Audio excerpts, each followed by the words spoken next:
जय हिंद। आज हम जिस विषय के ऊपर बात करेंगे ये एक महत्वपूर्ण है। क्या चाइना ने अरुणाचल प्रदेश के सुबानसिरी जिले में एक गांव बसाया है कि नहीं? क्या यह सच है या झूठ है? इसका हम विश्लेषण करेंगे। आज ही एक टीवी चैनल ने खबर दी थी कि चाइना ने 4.5 किलोमीटर हमारे एरिया के अंदर अरुणाचल प्रदेश में एक विलेज तैयार किया है और इसके लिए प्रूफ के तौर के ऊपर उन्होंने कुछ सैटेलाइट की तस्वीरें दी थी। पहले तो एक चीज समझ में आना चाहिए कि अगर चाइना हमारे एरिया में एनक्रोचमेंट करना चाहता है तो सीमा के ऊपर जहां घुसखोरी करनी है वहां पे कोई विलेजेस नहीं बनाता, कोई गांव नहीं बनाता, बल्कि वहां पे सेना को लाया जाता है, बंकर्स बनाए जाते हैं, टैंक्स या तोहफे या और शस्त्र, क्षेपणास्त्र, हेलीकॉप्टर्स, ड्रोन्स ये लाया जाता है लड़ने के लिए। क्या किसी कंट्री ने दूसरे कंट्री में जाके अपने विलेजेस बसाने, ये कभी भी मानी गई बात नहीं है। यानी कि जो अनआर्म्ड सिविलियंस है, अगर भारत उनके ऊपर हमला करता है तो क्या वो अपना खुद का रक्षण कर सकते हैं? तो इस प्रकार की ये जो अतिरंजित बात होती है वो हमेशा झूठ होती है, क्योंकि कोई भी कंट्री अगर एनक्रोचमेंट करना है, इंट्रूजन करना है, मिलिट्रीली अंदर लाना है तो वो कोई मिलिट्री शक्ति को अंदर ला सकता है। वो सिविलियंस को आगे आके विलेज बना के नहीं कर सकता, क्योंकि वहां से उनकी पोस्ट कहाँ पर है, चाइनीज आर्मी कितनी दूर है वगैरह। तो अभी हम इस विषय का विश्लेषण करेंगे। सबसे पहले जिस टीवी चैनल ने ये खबर दी हुई है, ये टीवी चैनल अपने एंटी इंडिया जो ओपिनियन है इसके लिए बहुत ही फेमस है। काफी बार ये चाइना की भाषा बोलता है, तो इनके ऊपर अगर विश्वास करना है तो with a pinch of salt ही करना चाहिए। इसके तुरंत बाद ही हमारी जो मिनिस्ट्री ऑफ फॉरेन अफेयर्स है उन्होंने एक स्टेटमेंट दिया है कि हम हमारी सीमा की रक्षा करने के लिए तैयार है। हमारा जो नेशनल इंटरेस्ट है, यानी कि राष्ट्रीय हित है, इसे हम कभी भी दूर नहीं करेंगे और देश की रक्षा करेंगे। यानी कि in short ministry of foreign affairs ने बोला है कि इस प्रकार की चीज ये जो है वो कोई नहीं हुई है। मैं एक भारतीय के नाते मिनिस्ट्री ऑफ फॉरेन अफेयर्स के ऊपर भरोसा रखूंगा, बल्कि जो चैनल हमारी बात कर रही है और सैटेलाइट फोटो दिखा रही है आपको, तो हम ये पूरी विषय की आज विश्लेषण करेंगे कि एग्जैक्टली क्या हुआ है। जिस एरिया की बात हो रही है वो है सुबानसिरी जिला, जो अरुणाचल प्रदेश में है। आपको पता है कि सुबानसिरी एक नदी है। सुबानसिरी की जो हाइट यहाँ पे पास है, उस पास की हाइट 5-6 हजार की फीट है और वहां पे बर्फ कम पड़ता है। आपको समझ में ये आना चाहिए कि लद्दाख में जो स्टैंड ऑफ 5 मई 2020 में शुरू हुआ था, वहां पे चाइना कुछ भी नहीं हासिल कर पाया। वो गलवान में फिंगर 8 से फिंगर 4 तक अंदर तो आ गया, लेकिन इसके बाद कुछ नहीं। हमने उसके बाद पैंगैंगसो लेक में वो थोड़े अंदर आ गए, लेकिन हमने गलवान में उनको एक ब्लडी नोज दिया। और गलवान की बैटल के अंदर इतिहास में 1978 के बाद 70 चाइनीज सोल्जर्स ये पहली बार मारे गए, जिससे चाइना ने उसे बहुत छुपाने की कोशिश की कि उनके सोल्जर्स मारे गए हैं। लेकिन चाइनीज सोशल मीडिया के ऊपर चाइनीज आर्मी और चाइनीज आर्मी की जो वेटरन्स है उन्होंने ये खबर सामने लाई है, क्योंकि जो डेड बॉडीज होती है उसे क्रिमेट करने के लिए उनके फैमिली के पास तो भेजना ही पड़ता है। तो वहां पे एक ब्लडी नोज हो गया। और दूसरा, हमने पेंगैंगसो लेक के साउथ में कैलाश रिज लाइन के ऊपर हमारी तैनाती करके चाइना को एक बड़ा धक्का दिया, जिसे हम चाइना की जो कैंप्स है उसे पेंगैंगसो लेक में डोमिनेट करते हैं, कि जो लड़ाई के लिए चाइना की अच्छी बात नहीं है। चाइना ने जो इतना सारा प्रोपोगंडा किया था कि हमने रंगाड़े लाए हैं, हमने टैंक्स लाए हैं, हमने चिलखती वाहन लाए हैं, हमने हेलीकॉप्टर्स लाए हैं, हमने यूएवीज लाए हैं, हमारे ड्रोन्स इस प्रकार से काम करते हैं, हमारा एयरफोर्स इतना है, हम एक्सरसाइज कर रहे हैं, हम ये कर रहे हैं, वो कर रहे हैं। चाइना के कुछ एजेंट्स जो भारतीय मीडिया में है, उन्होंने इस प्रकार का बहुत प्रोपेगेंडा पिछले 8-9 महीने से किया, लेकिन नतीजा क्या हुआ? नतीजा ज़ीरो। लद्दाख में अभी स्टेलमेट हुआ है और अभी वहां पे बर्फ पड़नी शुरू हो गई है। तो अगले 3-4 महीना चाइना वहां पे कुछ करना भी चाहेगा तो कुछ नहीं कर सकता। तो इसलिए अगर चाइना ने कुछ उल्टी सुल्टी चीजें करनी है तो उनको लोअर हाइट्स पे आना पड़ेगा, खास तो अरुणाचल प्रदेश के एरिया में। तो चाइना के पास इंट्रूजन करने की या अंदर आने की कैपेबिलिटी तो है, लेकिन क्या वो अंदर आएगा? कोई अगर अंदर आना है तो कोई विलेज बसाता है क्या? विलेज बसाने के लिए आपको काफी मेहनत करनी पड़ती है। 6 महीना, 7 महीना, 8 महीना इससे समय लगता है, वहां पे रोड लाने पड़ते हैं। तो आपको ये जो विलेज बसाने वाली बात है, इसकी थोड़ी सी बैकग्राउंड पता होनी चाहिए। चाइना ने कुछ महीने पहले, कुछ साल पहले एक प्लान बनाया था कि बॉर्डर एरियाज के ऊपर विलेजेस बनाए जाए, जहां पे सभी फैसिलिटीज मिलेगी, जिसके ऊपर वो काफी पैसा खर्चा करना चाहते थे। इसके दो उद्देश्य थे। एक तो बॉर्डर के ऊपर नजर रखना, वो एक बात हो गया। दूसरा, जो इंडियन साइड में जो लोग हैं उनको एक मैसेज देना कि देखो हमने बॉर्डर एरिया को कितना डेवलप किया है। लेकिन इस विलेजेस के अंदर जो बॉर्डर के ऊपर बसाने वाले थे, उन्होंने वहां पे जो लोग बसाने थे वो थे हन चाइनीज, जो चाइना के खुद चाइना के हैं। और दूसरा, सिर्फ वही तिबेटन्स जो चाइनीज कम्युनिस्ट पार्टी के मेंबर है, यानी कि वो ज्यादा तो सर्वेलेंस के लिए है। कोई भी तिबेटन या कोई भी चाइनीज इस इतने बॉर्डर एरिया में नहीं आना चाहता, क्योंकि सिंपल बात यह है कि इतने बॉर्डर एरिया में आके आप करेंगे क्या जीने के लिए? वहां पे करने के लिए कुछ नहीं है। तिबेट एक प्लेटो है। जिस इलाके की हम बात कर रहे हैं वो थोड़ा सा माउंटेनस एरिया है, तो वहां पे जीने के लिए रोज की कुछ चीजें नहीं है। वहां पे आपका जो सप्लाई होता है, जो तिब्बत में लासा से या उस टाउन से होता है, वो वहां पे कैसा आएगा? यानी कि वहां पे जीना ये बिल्कुल ही डिफिकल्ट है। लेकिन ये वहां पे ये लोक संख्या क्यों बसा रहे थे? उसका मेन कारण था 500 से 600 विलेजेस वो बॉर्डर एरिया में बसाने वाले थे।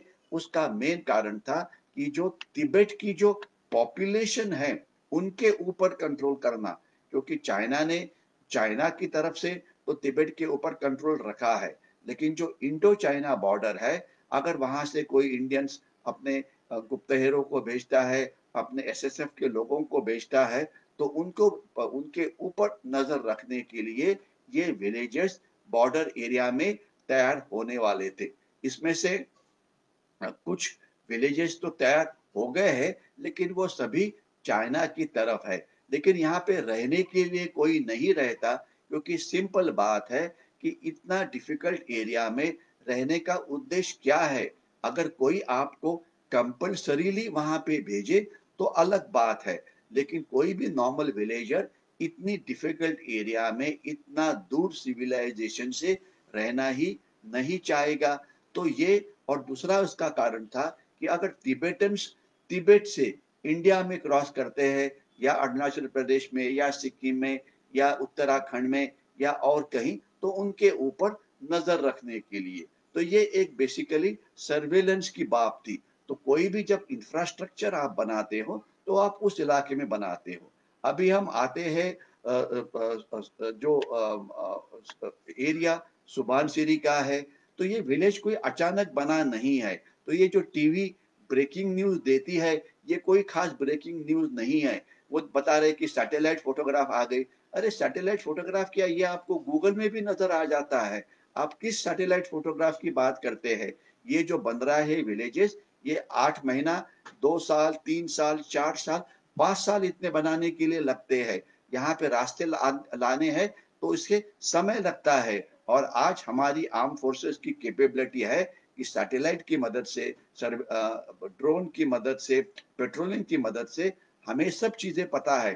मतलब एक टीवी चैनल ने आपको बताने की जरूरत नहीं है कि एक चाइनीज विलेज बन गया है। अरे भैया, ये जो कमर्शियल सैटेलाइट होते हैं, उनकी जो रिजोल्यूशन होती है या उनकी देखने की जो क्षमता होती है, ये बहुत कम होती है। जो मिलिट्री सैटेलाइट जो हमारे पास है और हमारे दोस्तों के पास है, हम सैटेलाइट की कुछ फोटोग्राफ अमेरिका से भी लेते हैं, वो बहुत ही पावरफुल होती है। तो कोई भी ऐसी चीज नहीं है कि जो एनडीटीवी या कोई टीवी चैनल देखे और उसके बारे में इंडियन आर्मी को पता ना हो। अगर कोई ये बोल रहा है कि एनडीटीवी ने आपको वार्निंग दी है, उन्होंने कितना बड़ा काम किया है, तो ये एक बहुत हंसने वाली बात है। इसके लिए टीवी चैनल्स की जरूरत नहीं है इंडियन आर्मी को। अगर अपने एरिया में एनक्रोचमेंट कोई हुई है तो उसे देखने के लिए। बस सच बात यह है कि इस इलाके में लोंगजू नाम का जो भाग है या असाफिला नाम की एक पास है, तो ये हमेशा डिस्प्यूटेड रहा है। डिस्प्यूटेड का मतलब यह है, हम बोलते हैं कि यह भाग हमारा है, चाइना बोलता है वो भाग हमारा है। और 1959 में जो यहाँ पे हमारी पोस्ट थी, 62 वॉर के पहले चाइना ने इसके ऊपर हमला किया और वहां पे अपना एक कब्जा किया है। और वो एरिया 1959 से चाइना के पास है। तो यानी कि ये कोई आज की बात नहीं है। ये उन्होंने डिस्प्यूटेड एरिया में ये किया है। अगर आप अभी बोल रहे हैं कि ये विलेज इंडियन एरिया में आया है, तो ये एक गलत बात है। ये बिल्कुल ही इसके ऊपर कोई इसमें कोई भी सच नहीं है। लेकिन ये इतना भी समझ में आना चाहिए कि इस प्रकार की चीज ये चाइना कर सकता है, क्योंकि इंडो चाइना जो बॉर्डर है ऑलमोस्ट 4000 किलोमीटर लॉन्ग है। और वहां पे जिस प्रकार से पाकिस्तान के साथ एलओसी के ऊपर हमारी सेना की तैनाती है, इस प्रकार की सेना की तैनाती यहाँ पे नहीं है। तो हमें, लेकिन जब से ये लद्दाख का स्टैंड ऑफ हुआ है, हमने इस इलाके में हमारे ट्रुप डेंसिटी जो है वो काफी बढ़ाई हुई है। तो इसलिए इस प्रकार से अंदर इंक्रोचमेंट करना ये आसान नहीं है। इस एरिया के ऊपर हम सैटेलाइट की मदद से देख रहे हैं, इस एरिया को हम ड्रोन से देखते हैं, हेलीकॉप्टर की मदद से देखते हैं, एरियल रेकी से देखते हैं। तो ये इस प्रकार की चीज होना इतना आसान नहीं है। लेकिन क्या ये आगे नहीं हो सकता? तो आगे होने की संभावना को तो हम मतलब ये नहीं बोल सकते कि ये बिल्कुल ही नहीं होगा। अभी जो बात कर रहे हैं कि सारी चू नाम का जो अपर सुबनसिरी डिस्ट्रिक्ट में जो भाग है, यहाँ पे ये चीज हुआ है और ये सैटेलाइट की मदद से उन्होंने देखा है। तो जैसे मैंने बोला कि कोई ये ग्रेट चीज नहीं है।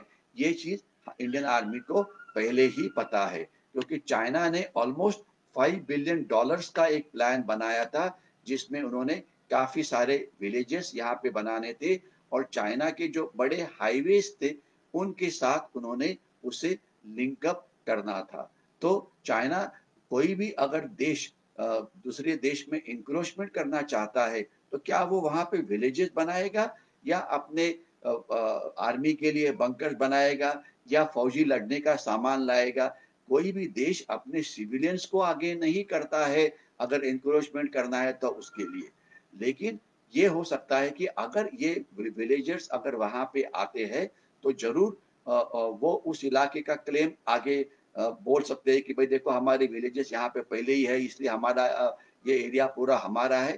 तो इस प्रकार की बातचीत तो वो चाइना कर सकता है। लेकिन चाइना को लड़ाई करने के लिए इस प्रकार की मौकों की जरूरत नहीं है। आज फैक्ट ये है कि चाइना मिलिट्रीली भारतीय सेना के साथ लड़ने के लिए तैयार नहीं है, क्योंकि वो अपना खून बहाना नहीं चाहता। आगे आने वाले दिनों में, अगले 3-4 महीना, जब लद्दाख में कुछ नहीं हो सकता, वहां पे वो इस प्रकार की न्यूज जनरेट करता रहेगा कि हम अंदर यहाँ पे आए हैं, हम अंदर वहां पे आए हुए हैं। लेकिन उससे अपसेट होने की देशवासियों ने कोई जरूरत नहीं है। हमने हमारी सेना के ऊपर भरोसा रखना चाहिए। लेकिन एक चीज बिल्कुल साफ है कि इस प्रकार की चीज चाइनीज इंक्लूजन बाकी एरिया में हो सकता है। अनफॉर्चुनेट चीज यह है कि आज हमारी गवर्नमेंट ने 2004 तक चाइना के साथ 3-4 इंटरनेशनल एग्रीमेंट की है, जिससे हम इस एरिया में अगर चाइना की इंट्रूजन होती है, एनक्रोचमेंट होती है, तो उसे निकालने के लिए मिलिट्री फोर्स का इस्तेमाल नहीं कर सकते। ये हमने हमारे हाथ बांध के रखे हुए हैं। तो अगर चाइना कुछ इसके बाद अगर एनक्रोचमेंट करता है, सचमुच हमारे एरिया में आता है, तो उनको ऑब्वियसली वहां से निकालना ही पड़ेगा। तो इसके लिए मिलिट्री का इस्तेमाल करना, भारतीय सेना का इस्तेमाल करना, ये हमारे सामने एक बहुत अच्छा ऑप्शन है। लेकिन क्या हमारा देश लड़ाई चाइना के साथ लड़ाई करने के लिए तैयार है? अनफॉर्चुनेटली चाइना के साथ डील करने का जो एडवाइस है, इसके ऊपर फॉरेन मिनिस्ट्री हमेशा बताते रहती है और यह सोचती है कि वो डिप्लोमेटिकली चाइना के साथ डील कर सकती है। तो अभी देखिए इतने 6-7 महीने से जो इंट्रूजन हुआ है, क्या डिप्लोमेटिकली फॉरेन मिनिस्ट्री उसके साथ डील कर सकी? तो उसका शॉर्ट आंसर है बिल्कुल नहीं। चाइना डिप्लोमेसी की लैंग्वेज नहीं समझता है। चाइना के साथ अगर डील करना है तो केवल आपको मिलिट्री का ही यूज करना पड़ेगा। लेकिन क्या देश इसके लिए तैयार है? तो ये तो चीज है कि जो देश की नेतृत्व ने इसके ऊपर अपना फैसला करना है। लेकिन चाइना के साथ मिलिट्री ऑप्शन यूज करने से पहले हमारी जो बाकी नेशनल पावर है, इसके जो अलग अलग घटक है, इसका हमने इस्तेमाल करना चाहिए। यानी कि चाइना के साथ आर्थिक लड़ाई, चाइना के साथ ट्रेड वॉर, चाइना के खिलाफ डिप्लोमेटिक ऑफेंसिव, जिसमें हमने जो बाकी सारे देश जो चाइना से तंग है, इनका इस्तेमाल करना, चाइना के साथ यूनाइटेड नेशन सिक्योरिटी काउंसिल में लड़ना, चाइना के साथ जो उनके वीक पॉइंट्स है, खास तो तिब्बत है, शिनजियांग है, उनके मंगोलिया है, तो इसे उठाते रहना। बहुत सारे और उपाय है जिनका हमने ऑफेंसिव इस्तेमाल करना चाहिए। और एक सबसे इम्पोर्टेंट देखने वाली बात यह है कि अगर सचमुच चाइनीज बॉर्डर विलेजेस में तिबेटन्स को बसाते हैं, तो इसकी तरफ हमने एक संधि के तौर पे देखना चाहिए, एक अपॉर्चुनिटी की तरफ से देखना चाहिए, क्योंकि आज जो तिब्बतन्स वहां पे रहेंगे, उनकी भारत के खिलाफ ज्यादा प्यार और प्रेम है, चाइना के खिलाफ काफी कम है। तो हम हमारे इंटेलिजेंस बेस्ड ऑपरेशन भी इस बॉर्डर विलेजेस के साथ कर सकते हैं। तो कोई भी इस प्रकार की कार्रवाई है चाइना की, उसे रिप्लाई देने के लिए, उसको प्रत्युत्तर देने के लिए हम सभी तरह से तैयार है। लेकिन जरूरत यह है कि हमने ज्यादा से ज्यादा तैयारी करनी चाहिए, क्योंकि चाइना के साथ की जो लड़ाई है, ये अभी काफी साल चलने वाली है। और चाइना और पाकिस्तान की जो इविल एक्सिस है, ये हमें तंग करते रहने वाली है। तो इसीलिए हमने एक लॉन्ग टर्म लड़ाई के लिए चाइना के साथ तैयार होना चाहिए, जिसके अंदर हमने हमारे रोड्स बॉर्डर तक ले जाने चाहिए, हमारी आर्म फोर्सेस की जो मॉडर्नाइजेशन है उसे स्पीड देनी चाहिए, हमारी जो, लेकिन ये तो चीज होती रहेगी, होगी। आज आर्मी हमारी आज भी चाइना के साथ लड़ने के लिए बिल्कुल तैयार है। लेकिन बाकी का देश है, बाकी के जो राजकीय पक्ष है, इन्होंने आर्म फोर्सेस के पीछे बिल्कुल खड़ा होना चाहिए। चाइनीज गुड्स के ऊपर बॉयकॉट करो, चाइना और जो पॉलिटिकल पार्टी या कोई भी इंडिविजुअल, कोई एनजीओ है, कोई इतर आदमी है जो चाइना जैसे बात करते हैं, तो उनके ऊपर सोशल बॉयकॉट करो और चाइना को और तरीके से चाइना को इसका काउंटर रिप्लाई दो। मिलिट्रीली अगर कोई भी इंट्रूजन होता है, उसे निकालने के लिए मिलिट्री ताकत हमारे पास है, लेकिन उसके लिए देश ने इकट्ठा होके हमारी सेना के पीछे खड़ा होना चाहिए। तो अभी तो कुछ खास चीज नहीं हुई है, लेकिन आगे कुछ नहीं होगा, इसकी कोई गारंटी नहीं दे सकता। तो इसलिए हमने इस प्रकार के इंट्रूजन्स को तैयार रहना चाहिए, क्योंकि चाइना ये कार्रवाई करता रहेगा। लेकिन अभी तक कोई ज्यादा फिक्र करने की जरूरत नहीं है। अगर आपको ये वीडियो अच्छा लगा हुआ तो इसे लाइक करिए, ज्यादा से ज्यादा लोगों के साथ शेयर करिए और चाइना के ऊपर इकोनॉमिक बॉयकॉट में अपना हाथ बढ़ाइए और डिसइंफॉर्मेशन कैंपेन, प्रोपोगंडा कैंपेन को आप बिल्कुल विक्टिम मत बनिए। मैं रुकता हूं। जय